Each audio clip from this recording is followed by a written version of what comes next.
www.attableek.com, the reviver of Iman. الحمد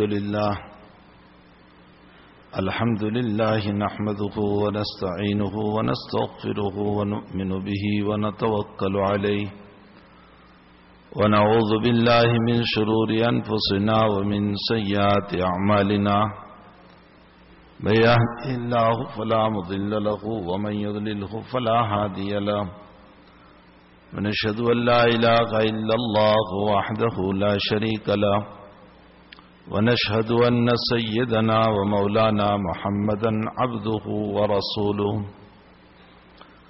أما بعد فأعوذ بالله من الشيطان الرجيم بسم الله الرحمن الرحيم تبت يدا أبي لهب وتب ما أغنى عنه ماله وما كسب سيصلى نارا ذات لهب وامرأته حمالة الحطب في جيدها حبل من مسد صدق الله العظيم.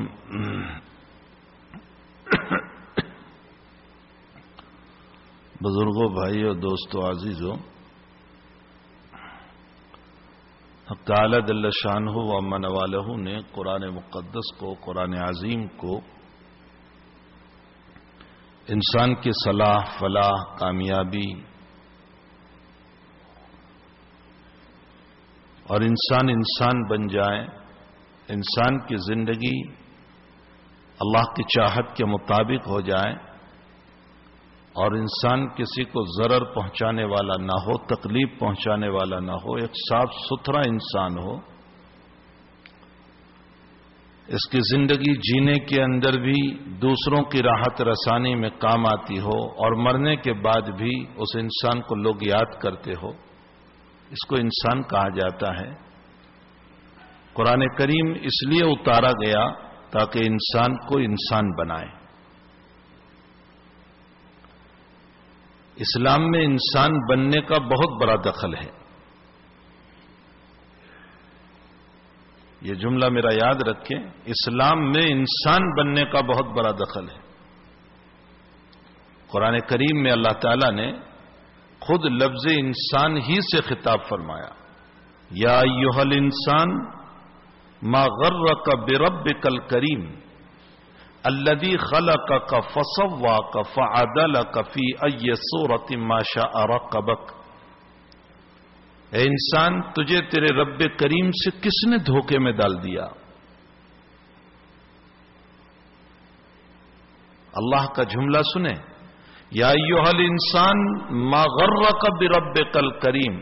اے انسان، تجھے تیرے رب کریم سے کس نے دھوکے میں ڈال دیا؟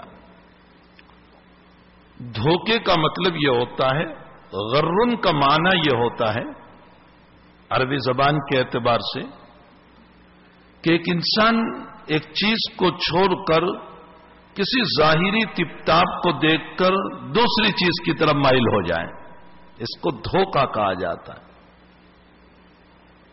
حق تعالی نے یہ لفظ استعمال کیا اور اشارہ فرمایا کہ تیرا رب جو تیرا محسن، جو تجھے پیار دینے والا، تجھے دلار دینے والا،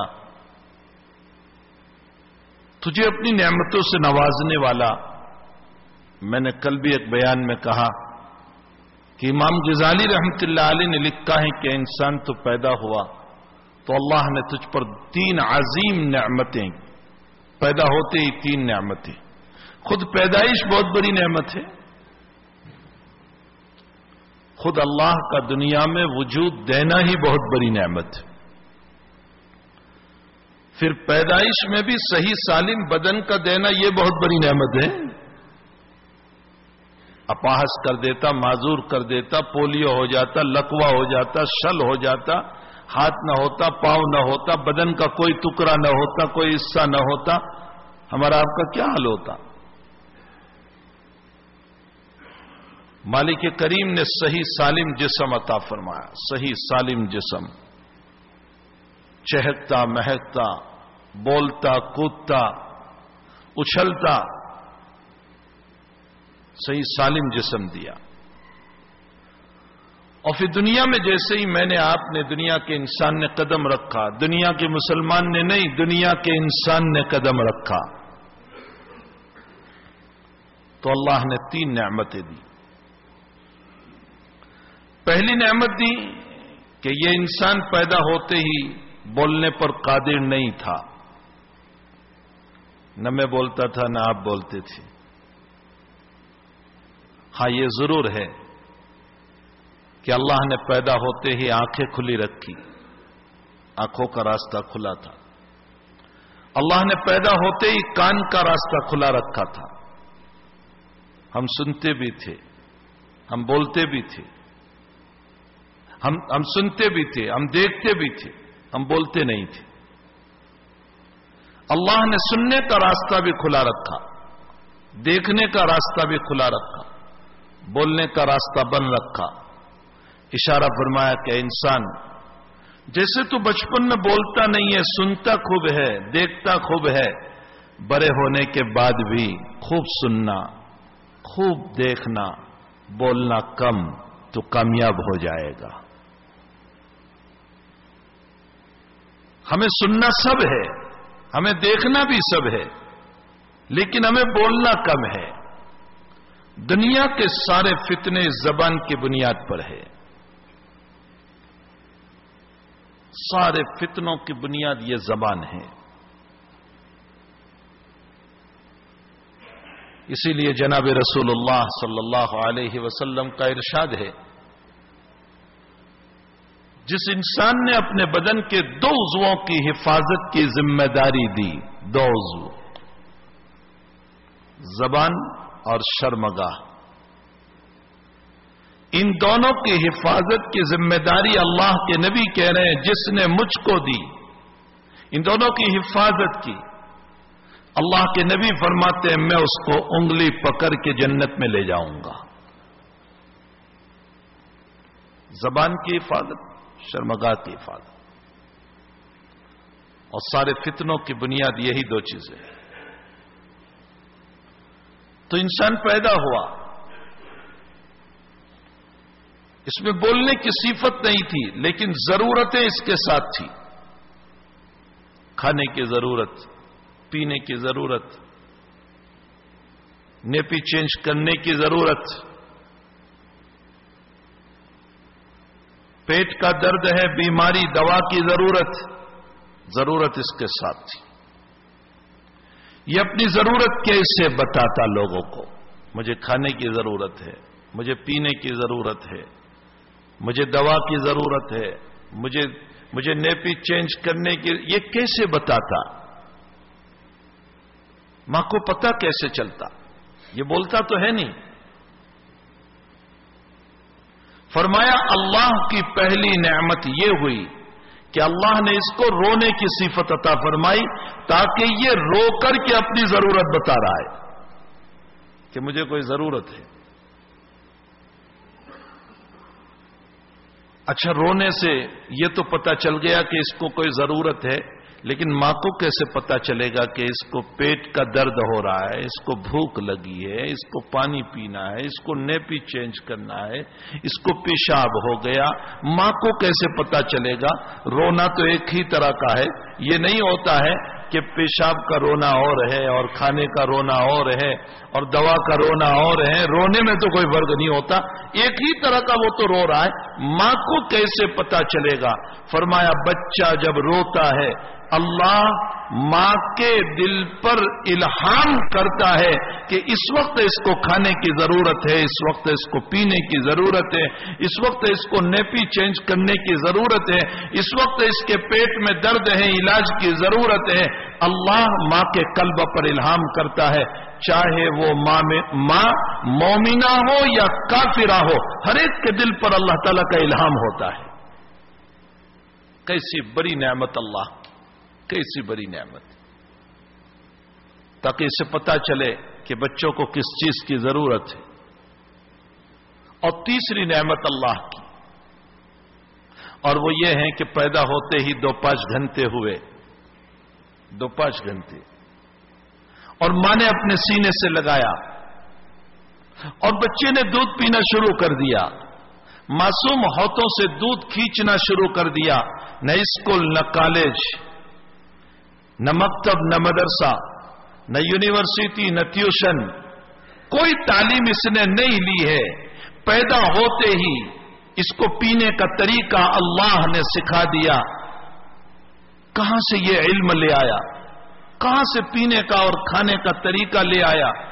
میرے بھائیوں، امام غزالی رحمت اللہ علیہ فرماتے ہیں کہ یہ 3 نعمتیں پیدا ہوتے ہی اللہ نے ایسی دی ہے جس پر پوری زندگی کی بنیاد ہے. اگر بچپن میں رونا نہ ہوتا پتہ کیسے چلتا؟ بچپن میں رونے پر ماں کو یہ پتہ نہ چلتا کہ کس کی ضرورت ہے.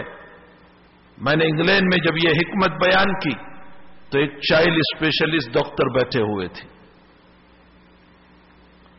بیان کے بعد وہ مجھے ملے، مجھے کہنے لگے مولانا بالکل بات صحیح ہے، میں برسوں سے بچوں کا ڈاکٹر ہوں اور اسی فیلڈ میں کام کر رہا ہوں.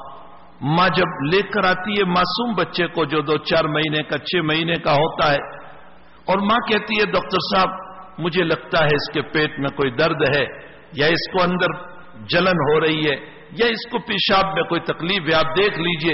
میں پوچھتا ہوں تم کو کیسے پتا چلا؟ تو ماں کہتی ہے میرا دل کہہ رہا ہے کہ اس کو کوئی تکلیف ہے. اس ماں کو کیا پتا کہ تیرے اللہ نے تجھ پر الہام کیا ہے، تیرے اللہ نے تجھ پر الہام کیا. امام غزالی رحمت اللہ علیہ فرماتے ہیں کہ اللہ کے بندو، تم ان 3 نعمتوں کا بدلہ جو بچپن میں اللہ نے تم کو عطا فرمائی، تم ان 3 نعمتوں کا بدلہ ساری زندگی پیشانی رگڑ کر عبادت کر کے اللہ کو دینا چاہو تو بھی نہیں دے سکتے ہو. باقی ساری نعمتیں تو بات کی ہے، صرف ان 3 نعمتوں کا بدلہ. باقی نعمتیں اللہ نے ہمیں کتنی دے رکھی ہے. اس کے بعد تو ہمیں جوان بنایا، اس کے بعد تو ہمیں علم دیا، اس کے بعد تو ہمیں دوڑتا چہکتا مہکتا انسان کر دیا، اس کے بعد تو ہمیں کھانے کی ساری نعمتیں عطا کر دی، اس کے بعد تو علم کی گدیوں پر بٹھا کر اس نے نہ معلوم کتنی ڈگریوں سے نواز دیا، اس نے عزت دے دی، اس نے دولت عطا کر دی، اس نے بیوی عطا کی، اس نے بچے عطا کیے، اس نے راحت اور سکون کی چیزیں عطا کی، نہ معلوم کتنی چیزیں اس نے عطا کر دی. یہ ساری نعمتیں ایک طرف رکھو، صرف بچپن کی 3 نعمتوں کا بدلہ اگر ہم ادا کرنا چاہے تو نہیں کر سکتے. تو میرے بھائیو، وہ اللہ رحم کرم شفقت محبت پیار دلار، اسی لیے ہمارے حضرت مولانا صاحب رحمۃ اللہ علیہ فرمایا کرتے تھے اللہ کے پیار کو سمجھو بھی سمجھاؤ بھی سنو بھی سناؤ بھی. اللہ کے دلار کو سنو بھی سناؤ بھی بیان کرو بھی، تاکہ لوگوں کے دلوں میں اللہ کی عظمت پیدا ہو جائے، اللہ کی بڑائی پیدا ہو جائے، اللہ کی شان پیدا ہو جائے، اللہ کی کبریائی پیدا ہو جائے. یا ایھا الانسان ما غرک بربک الکریم، اے انسان تجھے تیرے رب کریم سے، رب کا لفظ کہا ہے، اللہ کا لفظ نہیں کہا. اللہ کا نام تو بہت اونچا، اللہ کے نام میں تو جلال ہے، جلال. رب کے نام میں جمال ہے. جو مربی ہوتا ہے، جو تربیت کرنے والا ہوتا ہے، اس مربی کو محبت ہوتی ہے. باپ مربی ہے، باپ کو محبت ہے. ماں مربی ہے، ماں کو محبت ہے. استاد مربی ہے، استاذ کو محبت ہے. شیخ مربی ہے، شیخ کو محبت ہے. جو مربی ہوتا ہے اس کو محبت ہوا کرتی ہے. اللہ کہتا ہے میں تیرا مربی ہوں.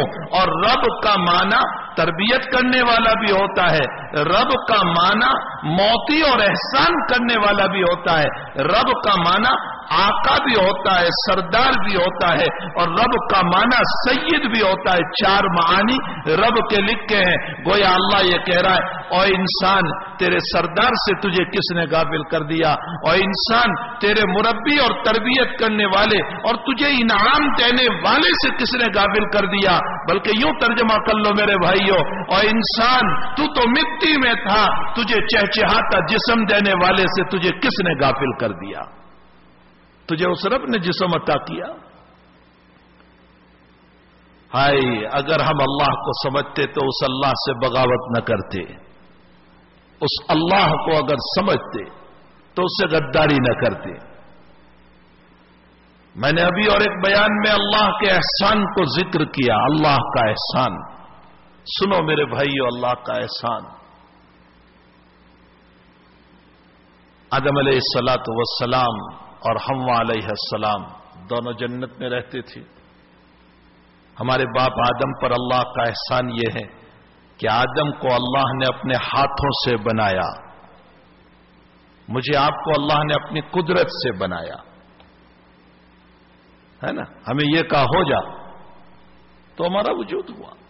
لیکن آدم کے بنانے میں اللہ نے اپنے ہاتھ لگائے.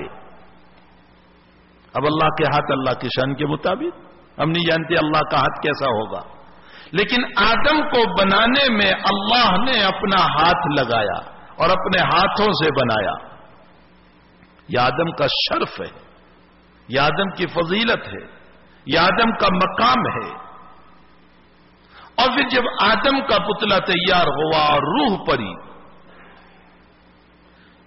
تو آسمان کی ساری مخلوق جن کو ملائکہ کہا جاتا ہے، ان سب کو اللہ نے فرمایا اسجدوا لآدم، آدم کو سجدہ کرو. اس مخلوق میں ابلیس بھی تھا، یہ فرشتہ نہیں تھا، لیکن فرشتوں کی طرح عبادت بہت کی تھی.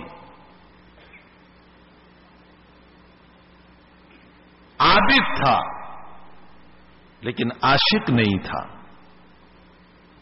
عابد تھا لیکن عاشق نہیں تھا. عشق نہیں تھا مولا سے. عشق اس کو کہتے ہیں کہ جو اپنے محبوب، اپنے معشوق کی ہر ادا پر قربان ہو جائے، اسے کہتے ہیں. علامہ رومی نے لکھا ہے کہ جس وقت مجنو کے پاس لیلا نے خون مانگا، اس لیے کہ بہت سارے مجنو تو بنے ہوئے تھے، ہر جوان اٹھتا تھا وہ کہتا تھا میں مجنو ہوں اس کا.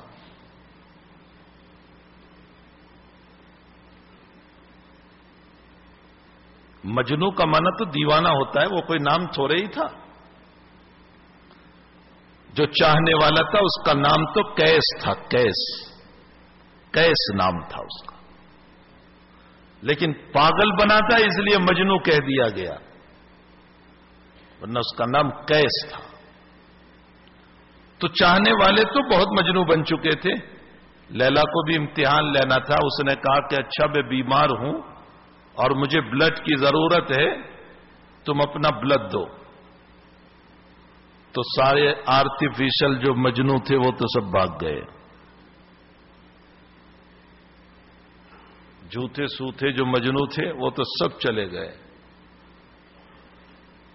لیکن ایک سچا مجنو تھا جس کو قیس کہا جاتا ہے. اس نے ہر جگہ سے خون نکال کر دیا، ہاتھ سے، پاؤں سے، ہر جگہ سے، اور کہنے لگا لیلا نے خون تو مانگا ہے لیکن کس حصے کا مانگا ہے وہ نہیں بتایا، اس لیے میں ہر حصے سے دوں گا. علامہ رومی اس سے ایک مسئلہ نکالتے ہیں. فرمایا عاشق کا کام یہ ہے کہ معشوق کی اداؤں پر قربان ہو جائے، سوال نہ کریں. آج ہم اللہ کے نبی کے کیسے عاشق ہیں کہ جب کوئی امر آتا ہے، کوئی حکم آتا ہے اللہ کا، تو ہم پہلے پوچھتے ہیں مولانا اس میں حکمت کیا ہے. حکمت، اللہ نے شریعت کا مدار حکمت پہ نہیں رکھا، اور وہ لامحدود ذات، اس کی بنائی ہوئی شریعت ہماری محدود عقل میں کیسے آئے گی؟ یہ وائی وائی کے چکر چھوڑو. وائی وائی کرتے رہو گے تو کہیں ایسا نہ ہو جائے کہ مرنے سے پہلے ایمان سے ہائی ہائی کرنا پڑے. پھر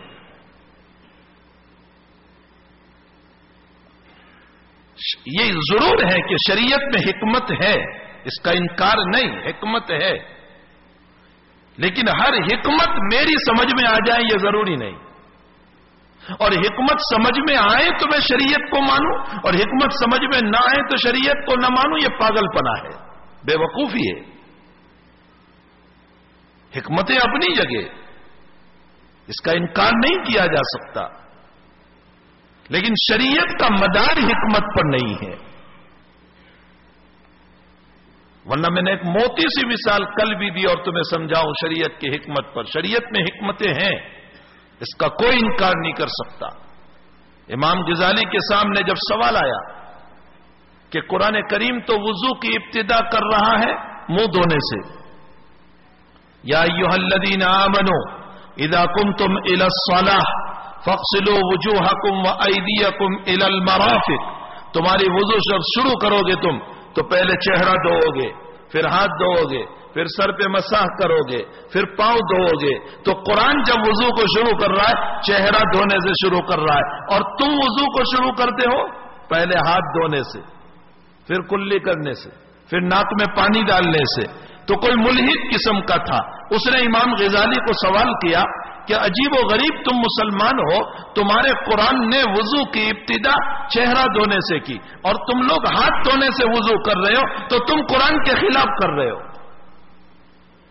آج کل کے حکمت وائی والے ہوتے تو اس کی بات کو سمجھ کر کے شاید نبی کی سنتوں کا انکار کر دیتے، 100% انکار کرتے۔ چونکہ انٹرنیٹ کے علوم نے ہمارے جوانوں کو ضائع کر دیا،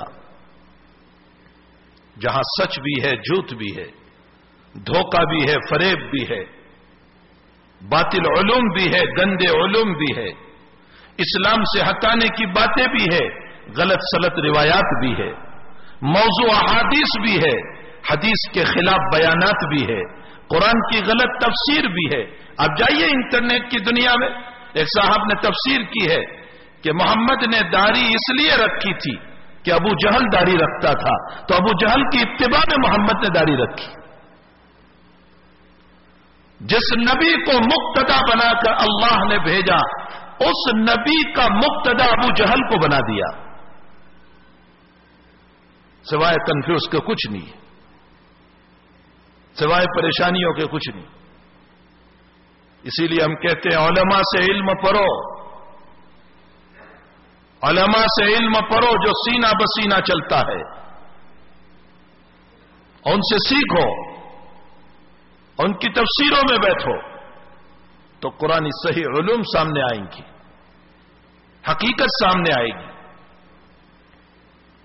امام غزالی کے سامنے جو سوال آیا وہ ہمارے سامنے آتا تو شاید ہم سنت کا انکار کر دیتے، ہم کہتے واقعتاً بہت پکی بات لے کر آئے یار، یہ تو آج تک میری سمجھ میں ہی نہیں آئی تھی کہ قرآن تو وضو کی ابتدا چہرہ دھونے سے کر رہا ہے اور ہم تو ہاتھ دھوتے ہیں، کلی کرتے ہیں، ناک میں پانی ڈالتے ہیں، یہ سب کیا بلا ہے؟ قرآن کے خلاف ہے، چھوڑو ان باتوں کو۔ اور پھر وہ قرآن کی عظمت پر تقریر بھی کر دیتا کہ اللہ کا حکم نہیں مانتے تم، تو اور زیادہ مضبوط ہو جاتا۔ جب امام غزالی کے سامنے یہ سوال آیا، اور یہ مرعوب نہیں ہونا چاہیے، آج کل کے جو سوالات ہوتے ہیں نا اس کی حیثیت کچھ نہیں ہوتی، وہ بغیر پڑھو کے ہوتے ہیں، اس کی کوئی حیثیت نہیں۔ امام غزالی کے سامنے جب یہ سوال آیا تو حضرت نے فرمایا کہ جی بات بالکل صحیح ہے تمہاری، قرآن کریم وضو کی ابتدا چہرہ دھونے سے کر رہا ہے، لیکن وضو اس لیے کرنا ہے کہ اس کے ذریعے سے مقدس نماز ادا کرنا ہے، صلاۃ مقدسہ کو ادا کرنا ہے، اللہ کے دربار کی حضوری ہے۔ تو اتنی مقدس نماز کو ادا کرنے کے لیے پانی بھی اتنا ہی پاک ہونا چاہیے، صاف ستھرا پانی ہونا چاہیے، تاکہ پاک اور صاف ستھرے پانی سے وضو کر کے اپنے بدن کو پاک بنا کر، پاکیزہ بنا کر اللہ کے دربار میں جائیں گے تو صلاۃ مقدسہ ادا ہوگی۔ ناپاک بدن سے کیسے نماز ادا کریں گے؟ اور اپنے بدن کو پاک کرنے کے لیے پانی برابر پاک ہونا چاہیے۔ تو اب پانی کی پاکی کیسے معلوم ہو کہ یہ پانی پاک ہے؟ میرے سامنے پانی رکھا ہوا ہے، یہ پانی پاک ہے، یہ کیسے پتا چلے؟ تو فرمایا اس کا رنگ دیکھو، اس کا ذائقہ اور ٹیسٹ دیکھو، اس کی بو دیکھو. ان تینوں کے ذریعے سے پانی کی طہارت اور ناپاکی کا پتہ چل جائے گا. تو ہمارے پیغمبر صلی اللہ علیہ وسلم نے فرمایا پہلے ذرا ہاتھ دھو لو تو پانی کے رنگ کا پتہ چلے گا اور رنگ سے پاکی اور ناپاکی کا پتہ چلے گا. پھر کلی کر لو تاکہ ذائقہ اور ٹیسٹ سے پاکی اور ناپاکی کا پتہ چلے گا. پھر ناک میں پانی ڈالو تاکہ بو کے ذریعے سے پاکی اور ناپاکی کا پتہ چلے گا. جب تینوں وصف سے پانی کا پاک ہونا ثابت ہو گیا تو اذا کنتم الى الصلاۃ اب وضو کو شروع کرو. فرمایا حضور پاک صلی اللہ علیہ وسلم نے جو بات فرمائی ہے وہ اپنی جگہ بالکل صحیح. پانی کی طہارت کو دیکھنا ہے, پانی کی پاکیزگی کو دیکھنا ہے.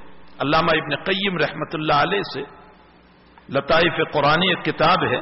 ابن قیم رحمت اللہ علیہ سے کسی نے سوال کیا ہے کہ حضرت یہ بات سمجھ میں نہیں آتی کہ تعالی جل شانہ کے لیے نماز بھی محتم بالشان عبادت اور حج بھی محتم بالشان عبادت اور زکوٰۃ بھی محتم بالشان عبادت, بلکہ نماز تو بہت اعلیٰ عبادت, بہت اعلیٰ عبادت, تمام عبادتوں میں افضل ترین نماز ہے, سب سے افضل عبادت نماز ہے.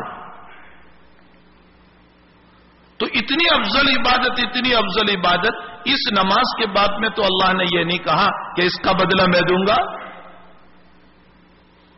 حج اتنی عاشقانہ عبادت ہے, اللہ نے یہ نہیں کہا کہ اس کا بدلہ میں اپنے ہاتھوں سے دوں گا. زکوٰۃ میں انسان اپنے مال کو خرچ کرتا ہے حالانکہ مال انسان کو پیارا ہے. فارسی میں کہاوت مشہور ہے,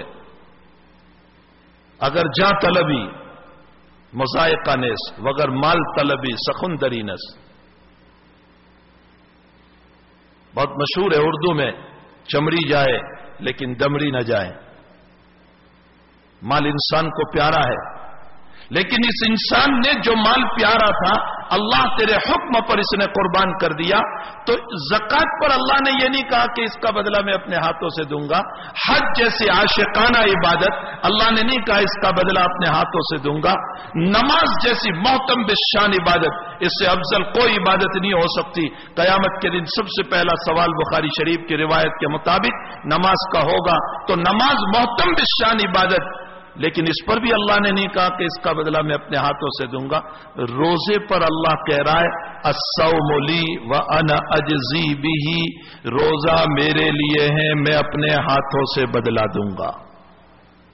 کیوں؟ روزے میں وہ کیا بات ہے, وہ کون سی حکمت ہے روزے میں؟ تو ابن قیم رحمت اللہ علیہ فرماتے ہیں کہ اللہ نماز نہیں پڑھتا, اللہ نماز نہیں, اگرچہ روایت میں ہے, سنو میرے بھائیو روایت, صحابہ کرام نے اللہ کے حبیب سے سوال فرمایا کہ یا رسول اللہ هل تصلی اللہ تبارک و تعالی الصلاۃ, هل یصلی اللہ تبارک و تعالی الصلاۃ. اللہ کے حبیب سے سوال ہوا اللہ نماز پڑھتا ہے؟ تو نبی علیہ السلام نے فرمایا نعم, ہاں اللہ نماز پڑھتا ہے, اللہ نماز پڑھتا ہے. کیسے؟ ہماری طرح رکوع سجدے کرتا ہے وہ؟ اگر وہ رکوع سجدے کرتا ہے تو کس کو کرتا ہے؟ ہم تو اللہ کو کر رہے ہیں, وہ کس کو رکوع سجدے کر رہا ہے؟ اس کا کون اللہ ہے؟ سوال ہوا صحابہ کے ذہن میں کہ وہ نماز تو وہ کس کو رکوع سجدے کر رہا ہے؟ اللہ کے نبی علیہ السلام, اوہو قربان جائیے ہمارے نبی کریم صلی اللہ علیہ وسلم پر جواب دیا اور صحابہ پر. کیا صحابہ کرام نے شریعت کو کھولنے کے لیے سوالات کیے, اگر صحابہ سوال نہ کرتے تو شریعت کھلتی نہیں. اللہ کے نبی نے جواب دیا نماز سے مقصود اللہ کی عظمت کو بیان کرنا ہے. بھائی ہم نماز کیوں پڑھتے؟ اللہ کی عظمت بیان کرتے. فرمایا نماز سے مقصود اللہ کی عظمت کو بیان کرنا ہے اور اللہ اپنی عظمت بیان کرتا ہے. میں اللہ ہوں, میں رحمان ہوں, میں مالک ہوں, میں ذوالجلال والاکرام ہوں, میں علیم بذات الصدور ہوں. تو وہ اللہ اپنی عظمت کو بیان کرتا ہے. اللہ کا اپنی عظمت کو بیان کرنا یہ اللہ کا نماز پڑھنا ہوا. وہ ہماری طرح رکوع سجدے نہیں کرتا, وہ اپنی عظمت کو بیان کرتا ہے. تو اللہ نماز نہیں پڑھتا, اللہ زکوٰۃ نہیں دے گا, اس لیے کہ 40واں حصہ اس کو نکالنے کی کیا ضرورت ہے، اس نے تو سارا خزانہ ہی دے رکھا ہے. وہ حج نہیں کرتا اس لیے کہ مکان اس کے تابع ہے، نہ کہ وہ مکان کے تابع. وہ کعبۃ اللہ کے تابع نہیں، کعبہ اس کے تابع ہے، بلکہ کعبہ کو تقدس ملا اس کی طرف نسبت ہونے کی وجہ سے.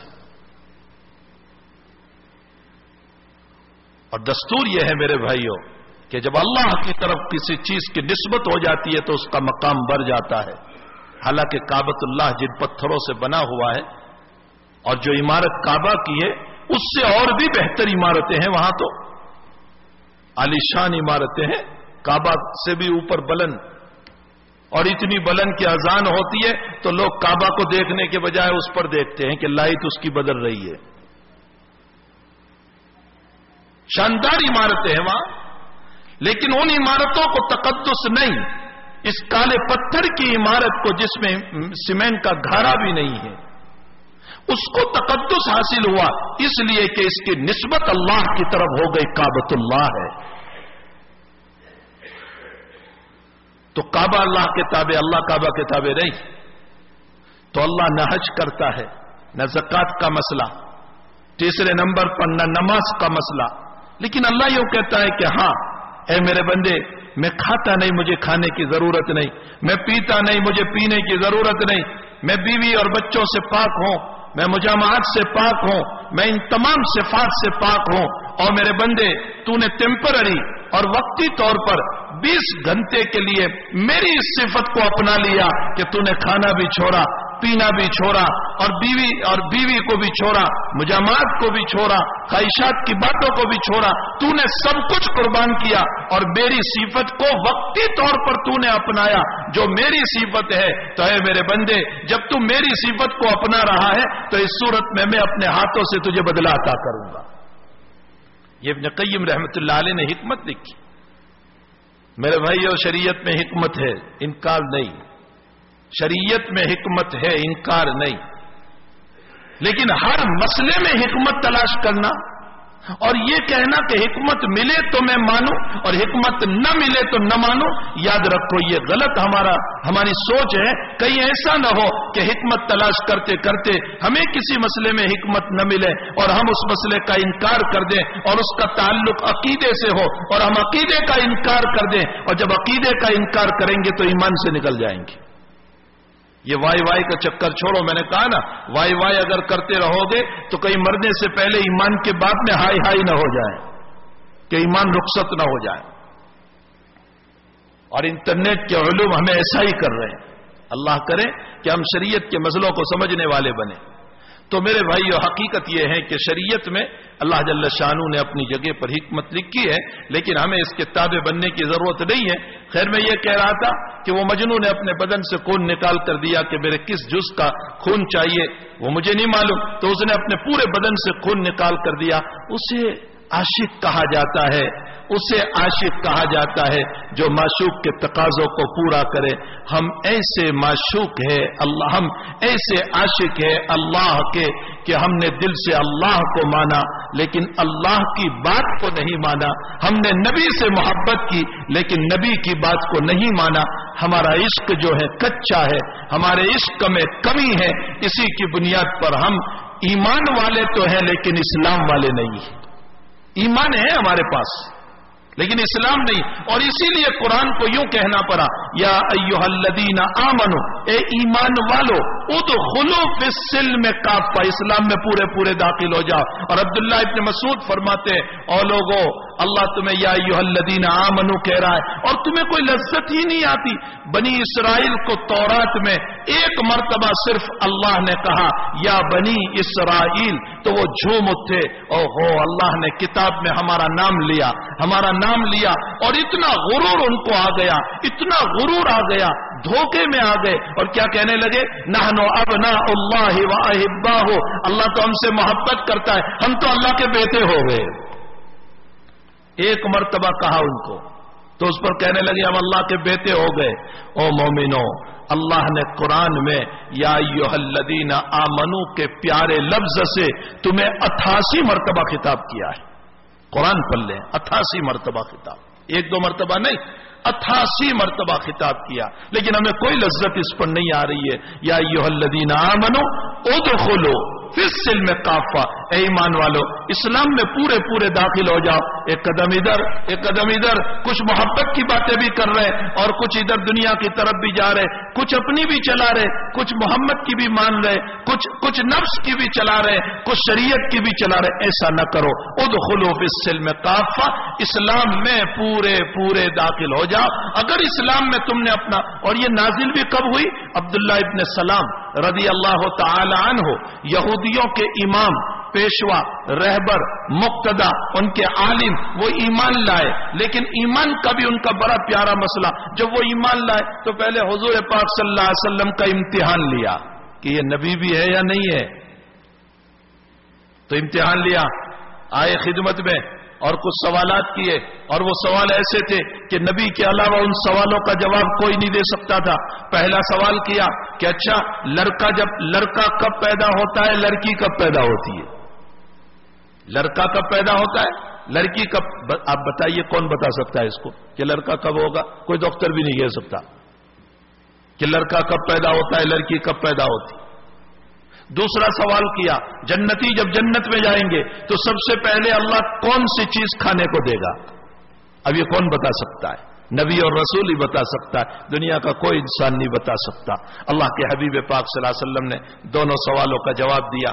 اللہ کے حبیب تھوڑی دیر خاموش رہے، وحی کا نزول آپ کے قلب مبارک پر ہوا، الہام ہوا آپ کے قلب پر، اور آپ نے فرمایا کہ اگر مرد کا پانی پہلے جاتا ہے تو اللہ لڑکا پیدا کرتا ہے، اور عورت کا پانی اگر پہلے جاتا ہے رحمدانی میں تو اللہ لڑکی پیدا کرتا ہے۔ پیدا تو وہی کرے گا جو مقدر ہوگا، اور اللہ اسی پانی کو پہلے بھیجے گا، لیکن سبب کے درجے میں اللہ تعالیٰ نے یہ نظام رکھا ہے کہ جس کا پانی پہلے جاتا ہے اللہ وہ پیدا کرتا ہے۔ مرد کا، ہسبینڈ کا پانی پہلے گیا تو اللہ لڑکا پیدا کرتا ہے، اور اگر عورت کا پانی پہلے گیا تو اللہ لڑکی پیدا کرتا ہے، اور جس کا پانی زیادہ جاتا ہے اس بچے کو اللہ اس کے مشابہ بناتا ہے۔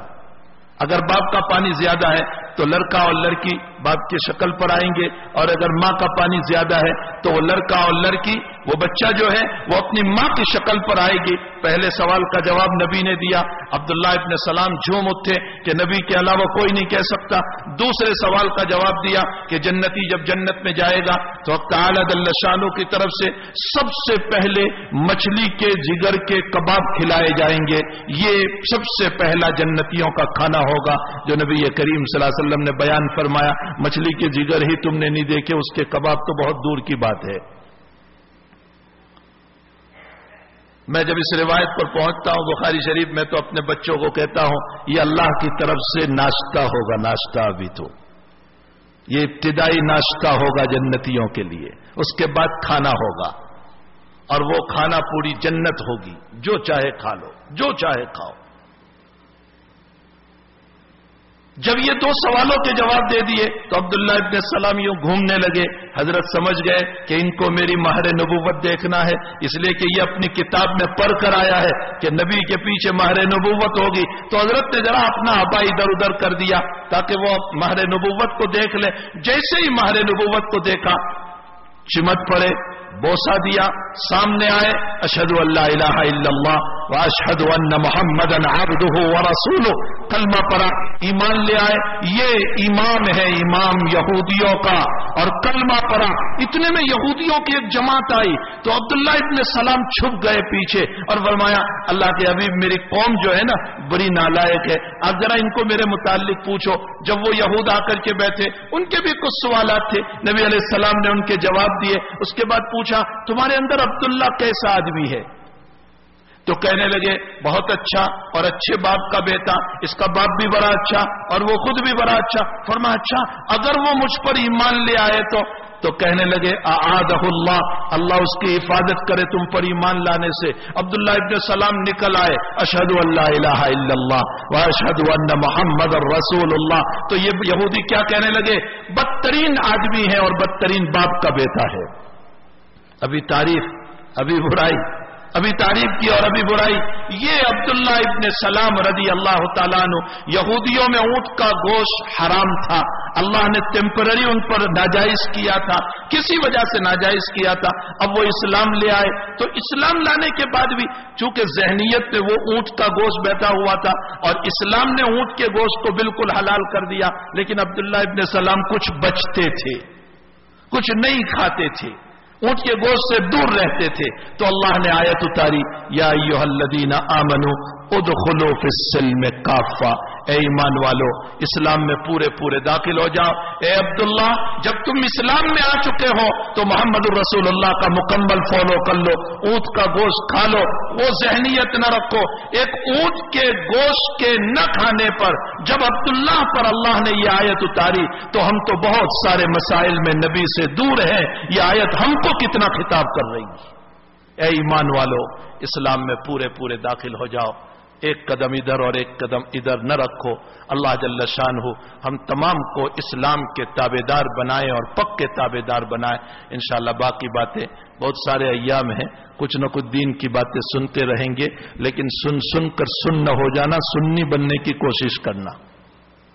سن کر سن نہ ہو جانا، سنی بننے کی کوشش کرنا. سنی اس کو کہتے ہیں جو سنت پر چلتا ہو. تو کچھ سنت پر چلنے کا عہد لے کر بیٹھنا. میں اس لیے باتیں نہیں کر رہا ہوں کہ جذبات میں کہہ دوں اور آپ واہ واہ کہہ دو اور ٹائم پاس ہو جائیں اور عصر کے بعد کا وقت لمبا ہے تو چلو ویسے بھی فرصت علی خاں تھے بیٹھے ہوئے تو کچھ بیٹھ گئے اور باتیں سن لی. اس نیت سے نہ سننا. اللہ کے رسول کی باتوں کو محبت سے سننا، عمل کی نیت سے سننا، یہ ثواب رکھتا ہے. میں بھی محتاج ہوں، آپ بھی محتاج ہو. اللہ ہم سب کو عمل کی توفیق عطا فرمائے. اللہم صلی وسلم دائما ابدا علی حبیبک خیر الخلق کلہم. اللہم انا نسألک العفو والعافیہ فی الدین والدنیا والآخرہ. توفنا مسلما والحقنا بالصالحین غیر خزایا ولا ندامہ ولا مخزومین. ربنا ظلمنا انفسنا وان لم تغفر لنا وترحمنا لنکونن من الخاسرین. ربنا اتمم لنا نورنا واغفر لنا انک علی کل شیء قدیر. اللہم باعد بیننا وبین خطایانا کما باعدت بین المشرق والمغرب. اے اللہ معتکفین کے اعتکاف کو قبول فرما. الہ العالمین ہمارے تراویح نماز روزوں کو قبول فرما. اے اللہ ہماری تلاوت کو قبول فرما.